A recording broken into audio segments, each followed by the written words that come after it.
Hello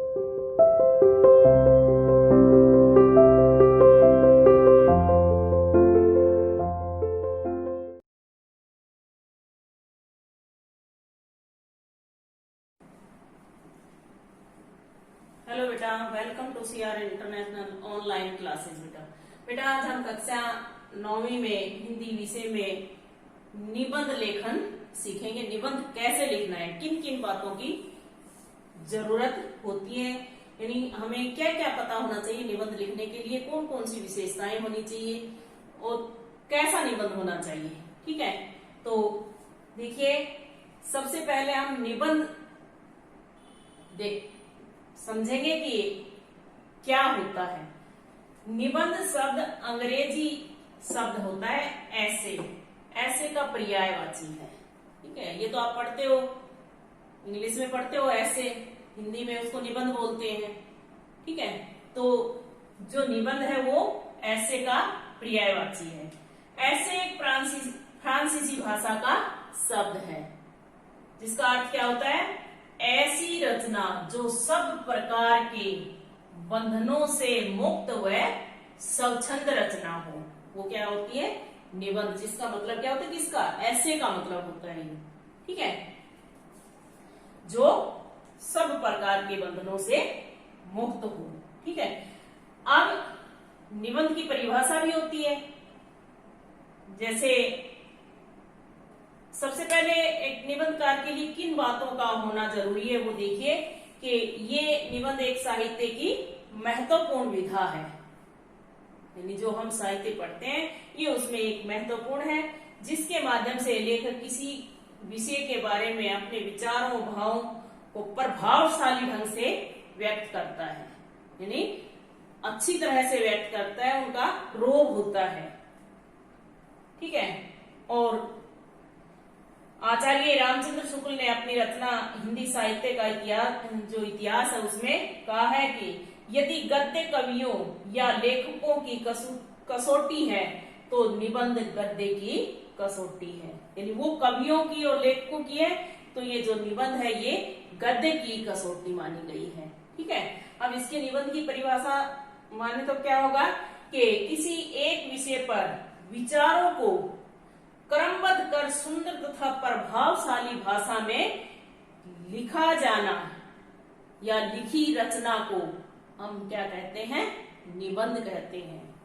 एक बार फिर से देखिए कि किसी एक विषय पर विचारों को क्रमबद्ध एवं सुंदर तथा प्रभावशाली भाषा में लिखी रचना को निबंध कहते हैं।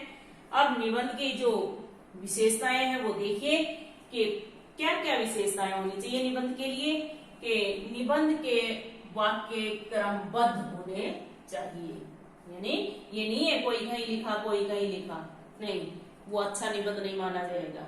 ठीक है, दूसरा है भाषा विषय के अनुरूप हो, यानी जिस विषय पर हमें निबंध लिखना है, अब हम निबंध तो लिख रहे हैं पर्यावरण पर और हम उसमें जिक्र कंप्यूटर का करेंगे तो वो उचित नहीं है, यानी भाषा विषय के अनुरूप होनी चाहिए। विचार मौलिक होने चाहिए, यानी जो निबंध में हम विचार व्यक्त करते हैं वो हमारे विचार मौलिक होने चाहिए। तीसरा है विषय का अनावश्यक विस्तार नहीं होना चाहिए, यानी आलतू फालतू की बातें नहीं लिखनी, सीमित में लिखनी है, प्रभावशाली, जितना लिखें वो हम प्रभावशाली लिखें, यानी ऐसा लिखें जो लोगों को पढ़ने के लिए अपनी ओर आकर्षित करे। ये नहीं है जो मर्जी में आया लिख दिया, कोई उठा के एक बार देखेगा यूं ही फेंक रखा है तो उसको कोई नहीं पढ़ेगा, यानी ऐसा लिखें उसमें फालतू की बातें ना लिखकर जो लोगों को अपनी ओर अट्रैक्ट करे वो बातें उसमें शामिल करें। पांचवा है निबंध संक्षिप्त होना चाहिए, यानी बहुत ज्यादा लंबा चौड़ा भी नहीं। अगर ये कहा गया है 200 से 250 शब्दों में लिखो तो उतना ही लिखना है, ये नहीं है 200 से 250 की कही है तो हम 400 में लिखें 500 में लिखें। जितना सही लिखो, छोटा लिखो और सुंदर लिखो। ठीक है, और भी बहुत सी विशेषताएं होती हैं। विषय के प्रस्तुति कलात्मक होनी चाहिए, यानी बीच बीच में जैसे हम पर्यावरण का ही लिख रहे हैं तो हम उसमें कोई ऐसा स्लोगन डालें या फिर कोई ऐसा चित्र बनाएं ताकि वो अट्रैक्टिव लगे। निबंध के शब्दावली विषय के अनुरूप होनी चाहिए। ठीक है, निबंध को प्रभावशाली बनाने के लिए वाक्य पंक्तियों तथा सूक्तियों का प्रयोग करना चाहिए। जो कहावतें होती है हमारी, है ना, वो उनका हमें, जैसे अगर आपसे कोई कहता है कि समय का सदुपयोग पे आप निबंध लिखिए, तो उसमें होते हैं ना, जैसे काल करे सो आज का राज करे सो अब पल में परले होएगी बहुरी करेगा कब। इस तरह की जो हमारी सूक्तियां हैं वो उसमें हम लिखेंगे तो वो और अच्छा लगेगा। एक हम हेडिंग बनाकर लिखें, उस हेडिंग को हम अंडरलाइन करें, हाईलाइट करें, तो हमारा निबंध और भी अट्रैक्टिव हो जाता है और भी अच्छा हो जाता है। ठीक है, निबंध रचना के 3 प्रमुख तत्व होते हैं। कौन कौन से? या तो उनको चाहे आप अंग भी कह सकते हैं या फिर तत्व भी कह सकते हैं।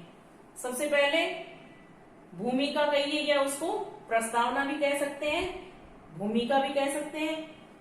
ठीक है, वो कैसी होनी चाहिए? भूमिका निबंध का आरंभिक अंश होता है, यानी शुरू की जाती है। जब निबंध हम शुरू करते हैं तो उसका इंट्रोडक्शन देनी होती है, जो जिस विषय पर हम, जिस टॉपिक पर हम लिख रहे हैं उसकी हमें जानकारी देनी होती है, हम किस पर लिख रहे हैं। ठीक है, वो आकर्षक और रोचक होना चाहिए। अगर हम शुरू में ही ऐसा लिख देंगे तो फिर आगे का हमारा कौन चेक करेगा। ठीक है, तो भूमिका ऐसी होनी चाहिए कि पाठक के मन में विषय के संबंध में उत्सुकता पैदा करने वाली, यानी वो इतनी आकर्षक होनी चाहिए कि जो पढ़ने वाला है वो उसको पढ़ के यूं सोचे कि आगे तो पता नहीं क्या लिखा होगा। जब यहाँ इतना अच्छा लिखा है तो आगे तो पता नहीं इसमें कितनी अच्छी बातें लिखी होंगी, तो वो और भी आगे पढ़ना चाहेगा। ठीक है, इसके बाद बेटा दूसरा होता है इसका अंग या तत्व कहिए विषय वस्तु, चाहे मध्य भाग भी कह सकते हैं हम, चाहे विषय वस्तु भी कह सकते हैं। ठीक है, तो ये निबंध के मध्य में जो लिखा जाता है इसे निबंध का मुख्य अंग माना जाता है। इसमें विषय सामग्री को क्रमानुसार अलग अलग अनुच्छेद में विभाजित कर लेना चाहिए, अलग अलग हेडिंग बना लेने चाहिए। जो बीच में हम लिखते हैं उसको हम अलग अलग हेडिंग के द्वारा प्रस्तुत करें ताकि वो अच्छा लगे। एक अच्छे निबंध में विचारों का सही तथा क्रमबद्ध होना बहुत जरूरी होता है, इसलिए वो सही तरीके से हम अपने हेडिंग बनाकर लिखें। तीसरा और अंतिम होता है उपसंहार कहिए या आप जो निष्कर्ष कहते हैं या फिर अंत में जो हम लिखते हैं उसकी, ये इतना आकर्षक तथा प्रभावी होना चाहिए कि पाठक के मन पर अपनी छाप छोड़ जाए। यानी पूरा पढ़ने के बाद ये इतना आकर्षक, ये उन सबसे भी आकर्षक होना चाहिए कि जो पढ़ने वाला है वो उसको याद रखे हमेशा। ठीक है, इस भाग में क्या लिखना होता है? निबंध में कही गई सभी बातों का सारांश लिखा जाता है, निचोड़ लिखा जाता है कि हमने ऊपर में क्या क्या लिखा है, वो सब इसमें लिखा जाता है। ये हमारा उपसंहार होता है। तो ये हमारे निबंध के अंग कह सकते हैं, इनको हम तत्व कह सकते हैं। अब निबंध के भेद भी होते हैं कि कितने भेद होते हैं? ये भी 3 ही होते हैं। एक तो विवरणात्मक, दूसरा विचारात्मक और तीसरा भावात्मक। तो विवरणात्मक में क्या होता है? इसमें घटना, यात्रा, उत्सव, व्यक्ति, समारोह आदि का वर्णन होता है। जैसे नौका विहार, दीपावली, मतलब किसी भी हम टॉपिक पर, विषय पर जो लिखते हैं निबंध उसका वर्णन होता है। ठीक है, दूसरा विचारात्मक, इसमें देशभक्ति, किसी विचार, समस्या, विज्ञान, दूरदर्शन, भ्रष्टाचार, इस तरह के जो निबंध लिखे जाते हैं ये विचारात्मक होते हैं। तीसरा होता है भावात्मक। भावात्मक में जैसे परोपकार, पराधीनता तथा अभ्यास का महत्व, इस तरह के जो निबंध टॉपिक होते हैं, इससे रिलेटेड जो टॉपिक होते हैं वो भावात्मक निबंध में आते हैं। ठीक है बेटा, तो इस तरह से हमारा निबंध लिखने का तरीका होना चाहिए। अब हम कल से 2-3 निबंध करेंगे, उसके बाद फिर हम अगला टॉपिक करेंगे। तो आज के लिए हमने निबंध को समझ लिया है कि कैसे करना है, कैसे किया जाता है, शुरुआत कैसे करनी चाहिए। ठीक है, आपकी ग्रामर के बुक में जहां से निबंध शुरू होते हैं वहां सारी बातें बताई जाती हैं, जो आवश्यक बातें होती हैं वो शुरुआत में बताई जाती हैं। वहां एक बार उसको जरूर पढ़कर देखना चाहिए।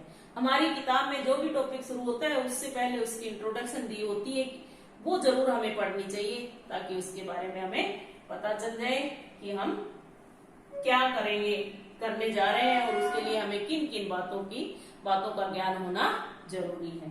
ठीक है बेटा, तो आज के लिए हमारा इतना ही था। Okay, bye.